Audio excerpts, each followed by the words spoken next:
बिस्मिल्लाहिर्रहमानिर्रहीम। Welcome to Allied School Salman Farsi campus YouTube channel.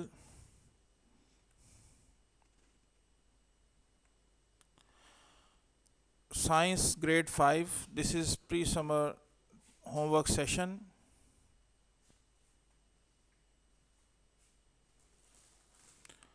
बिस्मिल्लाहिर्रहमानिर्रहीम। First of all, today's questions. Question number 1, how would a change in an environment affect the organisms that live there? जिस environment में organism रहती हैं, अगर वो change हो जाए तो जो organism पर क्या असरात पड़ते हैं, वो कैसे इफ़ेक्ट होता है उन पर उनका। Question number 2, air is matter, do you agree air matter है, क्या आप इससे इत्तफाक करते हैं, क्या आप भी ऐसे समझते हैं। Give reasons for your answer, तो आपको आंसर रीज़न देनी है। Question number 3, there is no life without water, पानी के बगैर ज़िंदगी नहीं है। Justify your answer with the help of examples, आपको एग्जांपल देनी है। Which gases are exchanged when we breathe in and breathe out, of these which is important for our survival, कौन सी गैसेज एक्सचेंज होती हैं जब हम सांस लेते हैं, ब्रीथ इन करते हैं, और जब हम ब्रीथ आउट करते हैं, हमारे सर्वाइवल के लिए कौन सी गैस ज़्यादा इम्पोर्टेंट है उनमें से। Question number 5, draw a diagram of heart and label the 4 chambers of heart. Heart की हमें एक डायग्राम ड्रॉ करनी है और उसके हार्ट के जो 4 चेम्बर्स हैं वो आपको उनको लेबल करना है। Question number 6, how are animals and plants dependent on one another. Animals और प्लांट्स एक दूसरे पे डिपेंड करते हैं, वो एक दूसरे के बगैर नहीं रह सकते, वो एक दूसरे पे उनका इंहिसार होता है। Elaborate your answer with the help of examples, example से आपको इसको वाजे करना है इसको। What do you know about electromagnets, electromagnet के बारे में आप क्या जानते हैं। List down the electrical appliances from your home that uses electromagnets, आपको वो इलेक्ट्रिकल अप्लायंसेस लिस्ट डाउन करनी है अपने घर से, घर में जो होती हैं जो कि इलेक्ट्रोमैग्नेट्स को यूज़ करती हैं। Question number 8, there are many seasons we experience in a year, how do we get seasons, हम साल में बहुत से सीजन्स को देखते हैं, winter, summer, autumn, spring, how do we get seasons, season कैसे हमें मिलते हैं, कैसे आते और जाते हैं। Draw a diagram to explain your answer, तो आपको एक डायग्राम बनानी है और उसको एक्सप्लेन करना है। Now questions in detail. Question number 1, how would a change in an environment affect the organisms that live there. Science factor 4 page number 34 और 35 में ये क्वेश्चन डील हुआ है। तो यहाँ हमें दो चीज़ों को समझना है। पहले तो ये कि एनवायरनमेंट क्या होता है और हैबिटेट क्या होता है। तो एनवायरनमेंट एक बड़ी टर्म है जिसमें हमारी लिविंग और नॉन लिविंग थिंग्स दोनों इंक्लूड होती हैं, और हैबिटेट जो है वो एक एनवायरनमेंट के अंदर एक स्पेसिफाइड एरिया होता है जहाँ के एक स्पीशीज़ कुछ दूसरे प्लांट्स और एनिमल्स के साथ रहती है और कंफर्टेबल होती है वहाँ। तो अब इस बात को समझने के बाद फिर हमें ये देखना होता है कि जो लिविंग थिंग्स हैं वो अपने एनवायरनमेंट से अपने लिए फूड ले रही होती हैं, वाटर, शेल्टर, सेफ्टी, उनके लिए वहाँ सूटेबल टेम्परेचर होता है। तो जब भी कोई इन्वायरमेंट में चेंज होती है तो ये जो उसकी कंडीशन होती है जिनमें वो वहाँ उसका सर्वाइवल पॉसिबल होता है, तो वो कंडीशंस ऑल्टर होकर जाती हैं, वो चेंज हो जाती हैं। तो अब उन लिविंग थिंग्स को वहाँ पर वो चीज़ें नहीं मिल रही होती जो उनके लिए रहने के लिए बेसिक नीड्स होती हैं, उनकी वो फुलफ़िल नहीं हो रही होती, तो जनरली फिर वो अपने हैबिटेट को छोड़ देती हैं। तो a habitat is an area within an environment where a species lives and is active with particular plants and animals. एक हैबिटेट एक ऐसा एरिया होता है एक एनवायरनमेंट के अंदर जहाँ कोई स्पीशीज़ रहती है और वो वहाँ हरकत में भी होती है और वो वहाँ कंफर्टेबल भी होती है अपने कुछ ख़ास प्लांट्स और एनिमल्स के साथ। लेकिन जब ये एनवायरनमेंट जो है वो consist of both living and non living things, there are living things in that environment and there are non-living thing as well in that environment.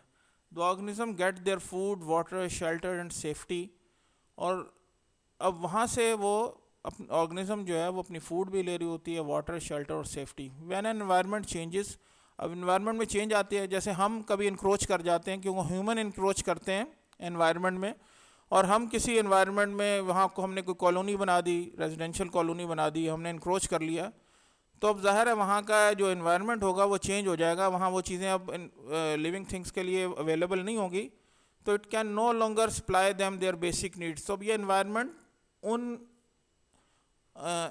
Species को वो चीज़ें प्रोवाइड नहीं कर सकता जिनकी उनको ज़रूरत है, and they leave their habitat, तो फिर वो अपने हैबिटेट को छोड़ देते हैं। तो इस तरह एनवायरनमेंट की चेंज से ऑर्गेनिज्म के लिए ज़िंदगी मुश्किल हो जाती है और they have to change their habitat and environment. Question number 2, air is matter, air भी मैटर है, डू यू एग्री, क्या आप इससे इत्तफाक करते हैं? Matter, give reasons for your answer, अपने आंसर के लिए आप रीज़न भी दें। तो साइंस फैक्टर 4 पेज 34-35 पे ये क्वेश्चन डील हुआ है, और यस हमने आंसर यहाँ लिखा है और उसकी रीज़न भी हमने दी है। Yes I agree that air is matter, air matter है। मैटर वो चीज़ होती है जिसको हम फिज़िकली देख सकते हैं, उसको हम उसको छू सकते हैं, उसको हम देख सकते हैं या हाथ लगा सकते हैं या हम उसको सही से। तो matter is anything that has mass and volume, matter हर वो चीज़ है जिसका मैस और वॉल्यूम होता है। तो mass is the amount of matter an object has, mass जो है वो मैटर की अमाउंट है जो कि एक ऑब्जेक्ट में होता है, and volume is the amount of space an object takes up, और जो वॉल्यूम है वो मैटर जितनी जगह की लेता है, जितना वो अमाउंट ऑफ स्पेस लेता है, उसको हम वॉल्यूम कहते हैं। तो हम देखते हैं कि air is matter because it has mass and volume, उसका मैस भी और वॉल्यूम भी है।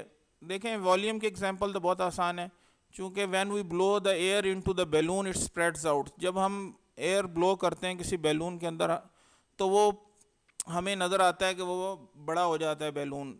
तो इसका मतलब है कि उसमें एयर गई है तो उस एयर ने कुछ स्पेस ऑक्यूपाई की है, जो कि एक कंडीशन है मैटर के लिए। अब वेट, चूँकि गैसेस के पार्टिकल्स एक दूसरे से दूर दूर होते हैं तो इतना विजिबल वेट हमें उस वक्त फील नहीं हो रहा था, लेकिन जब हम सीएनजी गैस वगैरह सिलेंडर में भरवाते हैं तो आप सीएनजी स्टेशन पर जब जाते हैं तो आप देखते हैं कि वहाँ हम किलोग्राम्स में सीएनजी को भरवा रहे होते हैं। तो इसका मतलब है कि गैसेस का भी वेट होता है, एयर भी जैसे एक गैस, एयर गैसेस का एक मिक्सचर है, इस तरह सीएनजी भी एक गैस है। तो इसका मतलब है गैसेस भी वेट रखती हैं, जब उनको कंप्रेस करते हैं तो उनका वेट फिर हम उसको मेजर कर सकते हैं। Question number 3, there is no life without water, justify your answer with the help of examples। Science factor 3 page 51 में ये क्वेश्चन डील हुआ है, और हमें ये पता है कि जितनी भी हम खुद भी वाटर यूज़ करते हैं, और हमें पता है कि जो लिविंग थिंग्स हैं उनका अक्सर हिस्सा वाटर पर मुश्तमिल होता है, वो वाटर उसमें होता है। जैसे यहाँ लिखा है कि 2/3 of the human body is water, हमारी बॉडी का 2/3, और इस तरह पूरी ये हमारी जो वर्ल्ड है, हमारी इस वर्ल्ड के अंदर, इस अर्थ के अंदर 2/3 जो है वो वाटर है। लेकिन इसके साथ साथ हमारी बॉडीज़ में और बहुत सी जो लिविंग थिंग्स हैं उनकी बॉडी का मेजर पोर्शन जो है वो वाटर पे होता है। तो भैया हम जो वाटर लूज़ करते हैं तो उस वाटर को हमें रीगेन भी करना पड़ता है, तो वाटर के बगैर हम जी नहीं सकते, इसलिए life exist wherever there is water. इसी तरह पूरी यूनिवर्स के अंदर ज़िंदगी सिर्फ हमारे पास वाटर है तो यहाँ लाइफ भी पॉसिबल है। और अल्लाह ताला ने कुरान पाक में भी फरमाया वजालना मिनल माई कुल्ला शैइन हई, और हमने हर ज़िंदगी जानदार को जो है उसको पानी से ज़िंदा रखा हुआ है, ज़िंदगी जो है पानी के साथ दी है उसको। तो all organisms like animals and plants use water to survive, तो तमाम ऑर्गेनिज्म जैसे एनिमल्स और प्लांट्स भी हैं ये ज़िंदा रहने के लिए वाटर को यूज़ करते हैं। So we can say there is no life possible without water, तो इसलिए हम आसानी से ये बात कह सकते हैं कि अगर if there is no water there will be no life. और इसी तरह दूसरी हमारी यूनिवर्स में अगर कहीं पानी है भी तो वो वाटर की शक्ल में लिक्विड फेज़ में जो है लिक्विड स्टेट में आमतौर पर नहीं पाया जाता, तो वहाँ इसलिए अभी तक लाइफ भी कहीं हम नहीं देख सके। Question number 4, which gases are exchanged when we breathe in and breathe out? Of these which is important for our survival? जब हम ब्रीथ इन करते हैं, सांस लेते हैं, और सांस जब बाहर निकालते हैं तो हम कौन सी गैसेस को एक्सचेंज करते हैं? Of these which is important for our survival, तो इनमें से कौन सी हमारे सर्वाइवल के लिए ज़रूरी है? साइंस फैक्टर 4 पेज 6 और साइंस फैक्टर 5 पेज 11 में ये कॉन्सेप्ट डील हुआ है आपका। तो आपको ये रीड करना है पेजेस को जिनको हमने ऊपर मेंशन किया है, और उनके इस क्वेश्चन का फिर आपने आंसर आप खुद दे सकते हैं। आसान क्वेश्चन है, लेकिन इसके लिए हम थोड़ा सा आपको यहाँ बता रहे हैं। आपका रेस्पिरेटरी सिस्टम जो है उसके बारे में हम थोड़ा सा बताते हैं कि हम ब्रीथ इन करते हैं नेज़ल कैविटी, या तो हम नॉस्ट्रल से करते हैं या हम नेज़ल कैविटी और ओरल कैविटी, इनसे हम आमतौर पर हम ब्रीथ इन करते हैं। तो जब हम ब्रीथ इन करते हैं तो जो गैसेस एयर में मौजूद हैं वो फेरेंक्स में जाती हैं, फेरेंक्स से फिर वो लेरेंक्स में जाती हैं, वहाँ से ट्रैकिया हमारी एयर ट्यूब है जिससे आगे जो दो पार्ट्स में डिवाइड हो जाती है, जिसको हम ब्रोंकस कहते हैं, लेफ्ट ब्रोंकस और राइट ब्रोंकस, और उनको प्लूरल ब्रोंकाई है। तो ब्रोंकाई से ये राइट और लेफ्ट लंग्स में चले जाते हैं। तो लंग्स में जब अंदर जाते हैं तो ब्रोंक्यूल्स हैं, जो कि यहाँ ब्रोंकस ब्रोंकाई जो हैं वो और डिवाइड होते हैं छोटे छोटे पार्ट्स में, उनको हम ब्रोंक्यूल कहते हैं। तो ब्रोंक्यूल के एंड पे एयर सैक्स होते हैं, और एयर का जो एक्सचेंज है, हमारी गैसेस का जो एक्सचेंज होता है वो एयर सैक्स के अंदर होता है। तो एयर सैक्स के अंदर ज़ाहिर है इसका क्वेश्चन आंसर तो सिर्फ इतना है कि हम ज़ाहिर है कि ऑक्सीजन को इनटेक करते हैं, वहाँ ब्लड जो है कार्बन डाइऑक्साइड को दे देता है लंग्स में उन एयर सैक्स में, और वहाँ से डिफ्यूजन के तौर पर कि जिस गैस का कॉन्सेंट्रेशन जहाँ कम होता है और जहाँ पर जिसका ज़्यादा होता है वहाँ से वो कम वाले की तरफ मूव कर जाती है। तो ऑक्सीजन जो है वो ब्लड के अंदर चली जाती है, कि वहाँ कार्बन डाइऑक्साइड ब्लड दे देता है और वहाँ से ऑक्सीजन हमारे एयर सैक से ले लेता है। तो इसी तरह ये सिस्टम चलता रहता है कि कार्बन डाइऑक्साइड जो हमारे लंग्स में आ जाती है एयर सैक्स में, और यहाँ से ऑक्सीजन जो है वो चली जाती है। तो जब हम इनहेल करते हैं तो ऑक्सीजन को हम ब्रीथ इन करते हैं असल में, और कार्बन डाइऑक्साइड को हम ब्रीथ आउट करते हैं। तो उनमें से ज़ाहिर है हमें ऑक्सीजन चूँकि हम इनहेल करते हैं और अंदर लेके जाते हैं, तो जिसके लिए ज़रूरी है, जहाँ हमारी सर्वाइवल के लिए ऑक्सीजन ज़रूरी है, तो कार्बन डाइऑक्साइड को तो हम बाहर निकालते हैं, तो इसलिए वो ज़रूरी नहीं है, और ऑक्सीजन को हम इनटेक करते हैं, इनहेल करते हैं, ब्रीथ इन करते हैं, तो वो हमारे सर्वाइवल के लिए ज़रूरी है। Question number 5, draw a diagram of heart and label the 4 chambers of heart. Science factor 5 page 9-10 पर यह क्वेश्चन डील हुआ है आपके। तो हमने ये लिखा है इंस्ट्रक्शन आपके लिए कि आपने ये पेजेस रीड करने हैं। टास्क तो आपका ये है कि आपको हार्ट की डायग्राम बनानी है, और उसमें आपको 4 चेम्बर्स जो हार्ट के हैं ये आपको उनको लेबल करना है। ये आपको ये यहाँ सिर्फ इतना बताना चाहिए, ज़रूरी समझते हैं कि आपका जो right side of the heart है, राइट एट्रियम और राइट वेंट्रिकल, यहाँ डीऑक्सीजनेटेड ब्लड जो है यहाँ से लंग्स में भेजा जाता है, जिसमें कार्बन डाइऑक्साइड होती है, और ऑक्सीजन वहाँ से ब्लड से पूरे बॉडी को डिवाइड होकर वापस यहाँ आता है ब्लड, जिसमें कार्बन डाइऑक्साइड होती है और ऑक्सीजन नहीं होती, और यहाँ से लंग्स में भेज देते हैं। तो लंग्स से ये कार्बन डाइऑक्साइड एयर सैक्स में एक्सचेंज कर लेते हैं, और वहाँ से ऑक्सीजन लेकर ये वापस आता है, और वहाँ से ये left side of the heart में जो 2 चैम्बर्स हैं, लेफ़्ट एट्रियम और लेफ़्ट वेंट्रिकल, इनमें ये ब्लड आता है, और वहाँ से पूरी बॉडी को ऑक्सीजन सप्लाई करने के लिए यहाँ से हार्ट उसको पंप कर देता है। तो ये बात सिर्फ यहाँ बताना ज़रूरी है, बाकी आपने हार्ट की डायग्राम बनानी है और उसको आपने लेबल करना है। Question number 6, how are animals and plants dependent on one another. Plants और एनिमल्स एक दूसरे पर कैसे डिपेंड करते हैं, वो एक दूसरे के बगैर सर्वाइव नहीं कर सकते। तो elaborate your answer with the help of examples. तो एग्जांपल से हमें ये एलेबोरेट करना है उसको। यहाँ थोड़ा सा कॉन्सेप्ट ये आपका डील हुआ है साइंस फैक्टर 4 पेज 34 और 35 में। यहाँ हम थोड़ा सा आपको 1-2 पॉइंट बता रहे हैं कि plants and animals depend upon each other for their survival. अब देखें, प्लांट्स कुछ चीज़ें एनिमल्स को देते हैं, और जवाब में एनिमल्स भी कुछ चीज़ें जो प्रोवाइड करते हैं प्लांट्स को। तो जो प्लांट्स की जो शेयरिंग है, इसमें एक तो फूड चेन के अंदर है कि फूड चेन में ये चीज़ें एक दूसरे को सपोर्ट कर रहे होते हैं। एनिमल्स जो हैं वो प्लांट्स को खाते हैं, उनको वहाँ से फूड मिलती है। तो plants provide shelter and food for animals. Plants जो हैं वो शेल्टर भी देते हैं, ज़ाहिर है जो एनिमल्स हैं और ख़ास तौर पर बर्ड्स वगैरह और बड़े एनिमल्स भी प्लांट्स में अपने घर बनाते हैं, तो उनको शेल्टर मिलता है वहाँ पे, और वो फूड भी प्रोवाइड करते हैं एनिमल्स को। ज़ाहिर है बहुत से एनिमल्स ऐसे हैं जो प्लांट ईटिंग हर्बीवोर्स हैं, तो वो प्लांट्स को खाते हैं। And they make oxygen for the animals to live. और इसके अलावा प्लांट्स का एक मेन फंक्शन ये भी है कि वो ऑक्सीजन प्रोड्यूस करते हैं जो कि एनिमल्स उसको खाते हैं। दूसरा, अब प्लांट एनिमल्स क्या देते हैं बदले में, तो when animals die they decompose, जब एनिमल्स डाई कर जाते हैं, मर जाते हैं, तो वो ज़ाहिर डीकम्पोज हो जाते हैं and become natural fertiliser for plants, और प्लांट्स के लिए वो नेचुरल फर्टिलाइज़र बन जाते हैं जिससे प्लांट्स ग्रो करते हैं। Plants depend on animals for nutrients, pollination and seed dispersal. इसके अलावा ये बात होगी कि न्यूट्रिएंट्स प्रोवाइड करते हैं, जब वो डिकम्पोज हो जाते हैं एनिमल्स तो प्लांट्स को उनके न्यूट्रिएंट्स मिल जाते हैं। दूसरा ये काम है कि पॉलिनेशन, जो कि प्लांट्स के लिए बहुत ज़रूरी है उनकी रिप्रोडक्शन के लिए, तो वो फिनोमिना जो है वो उसमें आपके एनिमल्स जो हैं वो बहुत ज़्यादा रोल प्ले करते हैं। तो पॉलिनेशन किसे कहते हैं, यहाँ पॉलिनेशन की टर्म यूज़ की है, तो transfer of pollen grains from the anther of one plant to the stigma of another plant, that is called pollination. Pollination से ये फिर जो ट्यूब के ज़रिए ये ओवरी में चले जाते हैं पोलन ग्रेन, और वहाँ फर्टिलाइजेशन हो जाती है जिससे सीड बनता है। जब सीड बनता है तो सीड जब बन जाता है तो बर्ड्स और एनिमल्स जो हैं उस सीड को डिस्पर्स करते हैं, उनको फैला देते हैं, इधर उधर बिखेर देते हैं। तो जहाँ सूटेबल इन्वायरमेंट मिलता है उस सीड को ग्रो करने के लिए, तो प्लांट्स दोबारा ग्रो करना शुरू कर देते हैं। तो इस तरह सीड डिस्पर्सल में भी प्लांट्स जो हैं पॉलिनेशन में भी हेल्प आउट करते हैं, जिससे फर्टिलाइजेशन और प्लांट्स की रिप्रोडक्शन का अमल होता है, और उसके साथ वो सीड्स को डिस्पर्स करते हैं, फैला देते हैं, जिससे उनकी आगे ग्रोथ शुरू हो जाती है जो सूटेबल इन्वायरमेंट के अंदर। तो ये काम एनिमल्स प्लांट्स के लिए करते हैं।